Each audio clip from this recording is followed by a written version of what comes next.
নাজমা একজন নার্স। সারাদিন হাসপাতালের চাপ সামলে রাতে ঘরে ফেরেন। দরজা খুলতেই যেই প্রাণীটি দৌড়ে এসে ওর পায়ে মুখ রাখে সে রেক্সো, তার পোষা কুকুর। ঝড়ের রাতে রাস্তা থেকে কুড়িয়ে এনেছিলেন রেক্সোকে। ভিজে গা, কাঁপতে থাকা চোখ, মায়ায় বুক কেঁপে উঠেছিল তার। তখন থেকেই রেক্সো শুধু কুকুর নয়, পরিবারের একজন হয়ে গেছে।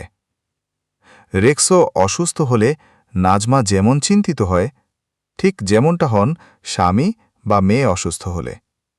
খাবার খাওয়ান, ঘুম পাড়ান, গায়ে হাত বুলিয়ে রাখেন। পাড়ার মানুষ ঠাট্টা করে, কুকুরের জন্য এত আদর?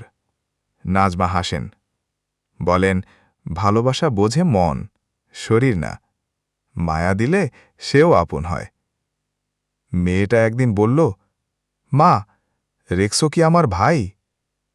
নাজমা উত্তর দিলেন, ভালোবাসায় সম্পর্ক তৈরি হয় মা, জন্মে নয়।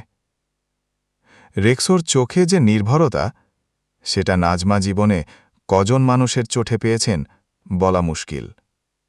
শিক্ষা: ভালোবাসা শুধু মানুষের জন্য নয়, যাকে মায়া দাও সে আপন হয়ে যায়, মানুষ হোক আর পশু।